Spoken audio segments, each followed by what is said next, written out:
कोई रास्ता है न मंजिल है, कोई जाए कहां।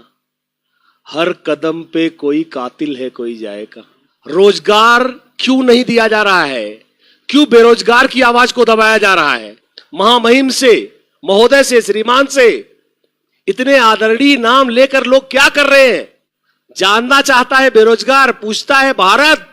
लोगों के पेट में आग लग रही है, भूख लगती, लोगों को रोजी रोटी चाहिए। हमें मुद्दे दोस्तों साफ चाहिए। हम ऊब गए यार। एक हफ्ते से मैं चिल्ला रहा हूं। I have lost my sound. चिल्लाते चिल्लाते मेरा सर पकड़ लिया है, मेरा दर्द कर रहा है sir. I have gone mad. पागल हो गया हूं मैं। ये धरना एक राजनीतिक हथकंडा बन जाए और कल पक्ष विपक्ष के आरोप में मित्रों क्या होगा आप ये अच्छी तरह से जानते हैं। अगर यह पक्ष विपक्ष की आवाज बन गई तो हम आप गायब हो जाएंगे। जितने भी यहां तक कि अगर पॉलिटिकल पार्टियां भी आती है इसमें, तो वो हमारे मुद्दे को सपोर्ट करने आए। अपनी राजनीतिक रोटी कम से कम बेरोजगार के मुद्दों पर ना सेके। कहीं ऐसा ना हो कि हम बेरोजगार दब करके कुचल जाएं और कोई आए इस मौके का फायदा उठा के। बच्चे वेट कर रहे हैं, महामहिम कितना वादा किया जाएगा? 2 महीनों में अधियाचन मांगे जाएंगे। यह डेट पे वो ब्लडी जोक, डेट पे डेट, डेट पे डेट। भर्तियां सिर्फ कैलेंडर का शोभा बन गई है मित्रों। इसलिए प्लीज जग जाइए। और मैं चाहूंगा हमारे साथी शिक्षकगण भी अपनी राय दोस्तों रखेंगे। मैं 1 मिनट में इतना ही कहना चाहूंगा। आदरणीय वागेश सर की बात को मैं रखना चाहूंगा दोस्तों, और आपको अर्जुन पंडित मूवी से एक लाइन सुनाना चाहूंगा। कहते ना, कोई रास्ता है न मंजिल है, कोई जाए कहां। हर कदम पे कोई कातिल है, कोई जाए कहां। इस समय हम बेरोजगारों की ये हालत है दोस्तों कि हमको ये भी नहीं पता चल रहा है कि हमारा भविष्य किस दिशा में जा रहा है। आई मीन एक बहुत ही डार्क, एक बहुत ही ब्लाइंड एली, जिसको आप कहते हैं अंधा मोड़, जहां से हर रास्ता खत्म हो जाता है। We are leading toward that pathway. हम उस पाथवे की तरफ बढ़ रहे हैं दोस्तों। बड़ा दुख होता है दोस्तों, बहुत दुख होता है। मुझे दोस्तों बुरा लगा कि डीएलएड का एग्जाम प्रमोट नहीं हो सकता, बीएड का एंट्रेंस एग्जामिनेशन जरूर हो सकता है। हमारे बहुत सारे मित्र भाई हैं, बहुत सारे फोन आ रहे हैं, सर डीएलएड को प्रमोट करवाइए। दोस्तों हमारी एक मुहिम, हमारा चौथा मुद्दा, एक बार मुद्दे फिर से सुन लीजिए। आदरणीय वागेश सर ने जो कहा, हमारा पहला मुद्दा है we have to do nothing with 69,000। 69,000 से हमें कोई लेना देना नहीं है। वह भर्ती क्लियर हो, 69,000। हमें नई शिक्षक भर्ती चाहिए। बेरोजगार चाहता है कि नई शिक्षक भर्ती आए। यह हमारा पहला मुद्दा है। हमारा दूसरा मुद्दा है सीटीटी का एग्जाम यथाशीघ्र कराया जाए। जितना जल्दी हो सके उतना जल्दी सीटीटी का एग्जाम कराया जाए। और हमारा तीसरा मुद्दा है केवीएस पीआरटी की वैकेंसी यथाशीघ्र लाई जाए। 1 अगस्त को मैंने उस दिन आपको डेटा दिखाया था, किसी ने 31 अगस्त को माफ करेंगे, आरटीआई दोस्तों दाखिल की थी और मैंने टोटल करके आपको अराउंड 7,000 सीटें बताई थी। पीआरटी मैंने आपको बताया था कि लगभग 7,000 सीटें खाली है केबीएस में। फिर वैकेंसी क्यों नहीं लाई जा रही है? रोजगार क्यों नहीं दिया जा रहा है? क्यों बेरोजगार की आवाज को दबाया जा रहा है? मुझे यह जानकारी चाहिए दोस्तों, जवाब चाहिए। महामहिम से, महोदय से, श्रीमान से इतने आदरणीय नाम लेकर लोग क्या कर रहे हैं? जानना चाहता है बेरोजगार, पूछता है भारत। कहने से कुछ नहीं होगा। बेरोजगार की भी आवाज उठाई जाए, क्या सदा के लिए हमें दबा दिया जाएगा? दोस्तों यह जरूरी है। एक कहावत है, कहीं पे निगाहें कहीं पे निशाना। ऐसा ना हो कि कुछ और काम बन जाए और आपका काम बिगड़ जाए। हम मुद्दे पे डटे रहेंगे दोस्तों। हमारी डिमांड है कि एक नई शिक्षक भर्ती लाई जाए। हमें नौकरियां चाहिए महामहिम। झूठे वादों से पेट नहीं भरता। लोगों के पेट में आग लग रही है, भूख लगती, लोगों को रोजी रोटी चाहिए। ये सारी राजनीति, सारे हथकंडे मित्रों, मुझे कहते हुए बड़ा दुख हो रहा है। मैं ये बात कई दिन से आपसे शेयर करना चाहता था। प्लीज जितने भी छात्र संगठन, जितने भी छात्रगण, इसलिए मैं दोनों शब्दों का इस्तेमाल कर रहा हूं, अगर आपने इस धरने को, मित्रों मेरी बात को ध्यान से सुने, मैं आरपी मिश्रा इस स्टेज से आपको वार्न कर रहा हूं, चेतावनी दे रहा हूं, अगर आपने इस धरने को, इस आंदोलन को राजनीतिक मोड़ गलती से भी दे दिया, you guys will get nothing out of it. इससे आपको कुछ नहीं मिलेगा।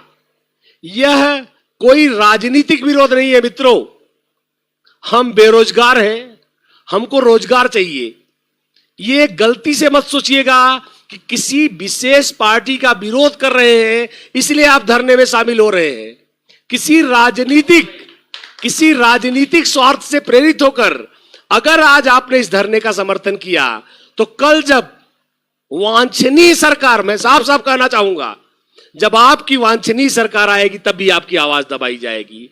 हमें एक युग परिवर्तनकारी परिवर्तन करना है। हमें आने वाले सभी सरकारों के लिए परिवर्तन करना है। हमें भर्तियों को सरकारी हस्तक्षेप से बचाना है। हमें एंसर की के कचरे में, एंसर की के नाटक में, ड्रामे में नहीं पड़ना है। हमें न्याय चाहिए। एक एंसर की का हमारा निपटारा किया जाए, विशेषज्ञ समिति के लोगों का नाम दिया जाए, कौन है विशेषज्ञ। हमें मुद्दे दोस्तों साफ चाहिए। हम ऊब गए यार, एक हफ्ते से मैं चिल्ला रहा हूं। I have lost my sound. चिल्लाते चिल्लाते मेरा सर पकड़ लिया है, मेरा दर्द कर रहा है sir. I have gone mad, पागल हो गया हूं मैं। मित्रों हमको सुधार चाहिए। बहुत सारी बातें दोस्तों, बात करने के लिए पूरी रात निकल जाएगी। मैं चाहूंगा 2 शब्द क्रम को आगे बढ़ाया जाए और मैं चाहूंगा 2 शब्द आदरणीय विक्रम सर कहें। दोस्तों बड़ी आग सी लगी है, तो मैं चाहूंगा कि 2 शब्द आदरणीय विक्रम सर भी कहें। और दोस्तों देखिए, मैं ये बात जरूर कहना चाहूंगा, मेरी लास्ट बात पे मैं दोबारा फिर दोहराता हूं मित्रों, अगर किसी भी व्यक्ति ने इस धरने को राजनीतिक मोड़ दिया, ये पक्का जान लीजिएगा कि आपको फिर राजनीतिक खेल में आप फंस के रह जाओगे और इस धरने से आपको कुछ नहीं मिलेगा। फिर से दोहराता हूं मित्रों, यह रोजगार के लिए मांग है, यह सत्ता में बैठी सरकार से मांग है। यह मांग हमारी किसी पॉलिटिकल पार्टी से नहीं है। यह बात मैं दोहरा के साफ करना चाहता हूं। हम राजनीतिक पार्टियों से कुछ नहीं मांग रहे हैं। हां, हम उससे इतना जरूर मांगेंगे, अगर उनको लालसा है सत्ता में आने की, तो सत्ता में आने से पहले आज बेरोजगारों का समर्थन करें। आज हमारे साथ न्याय होगा, चुनाव में हम भी न्याय करेंगे। मित्रों प्लीज इस बात को ध्यान रखिएगा। कल रात में अचानक लगभग 11 बजे मैं जब अपने घर पहुंचा मित्रों, अचानक ये बात मेरे दिमाग में घुसी कि कहीं ऐसा ना हो कि ये धरना एक राजनीतिक हथकंडा बन जाए और कल पक्ष विपक्ष के आरोप में मित्रों क्या होगा आप ये अच्छी तरह से जानते हैं।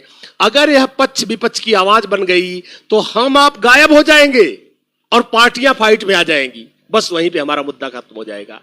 So don't make it a bloody political game. इसे राजनीतिक खेल नहीं बनाना है हमें मित्रों। हमें सिर्फ और सिर्फ इसे रोजगार की मांग बनाना है, इसे सच्चे बेरोजगार की मांग बनाना है, न कि इसे राजनीति से रंगना है। इसलिए इस चीज के लिए प्लीज सतर्क रहे मित्रों, क्योंकि जानते हैं आरोप प्रत्यारोप में हम आप बाहर हो जाएंगे, पार्टियां आपस में आ जाएंगी और अचानक यह मुद्दा दब जाएगा, चुनाव चरम पे चला जाएगा। इसलिए प्लीज मित्रों इस कलर को गलती से भी मत दीजिएगा। मैं चाहता हूं जितने भी छात्र संगठन, जितने भी यहां तक कि अगर पॉलिटिकल पार्टियां भी आती है इसमें, तो वो हमारे मुद्दे को सपोर्ट करने आए। अपनी राजनीतिक रोटी कम से कम बेरोजगार के मुद्दों पर ना सेके। मैं ये मैं आपको बहुत क्लियरली कहना चाहूंगा मित्रों, ये डर मेरे अंदर कल रात में ही आया, कहीं ऐसा ना हो कि हम बेरोजगार दब करके कुचल जाएं और कोई आए इस मौके का फायदा उठा के। मुझे मित्रों याद आता है रामलीला मैदान का वो जैसा, हाँ बिल्कुल आदरणीय अभी वागेश सर ने कहा कि जैसा शिक्षकों के साथ हो रहा है, एनटीपीसी एसएससी तो सिर्फ शुरुआत है मित्रों। बड़ी खुशी है, मैं तालियां बजा के स्वागत करता हूं सरकार का। कम से कम एनटीपीसी वाले बच्चों को एक न्याय तो मिला, एसएससी वाले बच्चों को न्याय मिला, but this is the beginning guys. यह एक शुरुआत है, यह एंड नहीं है। हमें शिक्षक भर्ती चाहिए, हमें हर क्षेत्र में भर्ती चाहिए मित्रों, पर यूपी पीआरटी प्राथमिक जूनियर, ये भर्तियां हमको तुरंत चाहिए। बच्चे वेट कर रहे हैं, महामहिम कितना वादा किया जाएगा, 2 महीनों में अधियाचन मांगे जाएंगे। यह डेट पे वो ब्लडी जोक, डेट पे डेट, डेट पे डेट। 15 को तारीख लगी, 18 को तारीख लग गई है। भर्तियां सिर्फ कैलेंडर का शोभा बन गई है मित्रों। इसलिए प्लीज जग जाइए, जगिए, क्योंकि आपको इसकी जरूरत है। जगिए क्योंकि आपको रोजगार चाहिए। जगिए, नहीं तो आपकी इस आवाज को दबा दिया जाएगा मित्रों। चले इस चर्चा को जारी रखेंगे। मैं चाहूंगा, हाँ, अभी आपको पूरा अभियान बताएंगे, कैसे ट्विटर अभियान चलाना है, अगले 3 दिनों की रणनीति क्या है, that we will go back to Vageshwar से फिर बात करेंगे। मित्रों, इस चर्चा को हम जारी रखेंगे।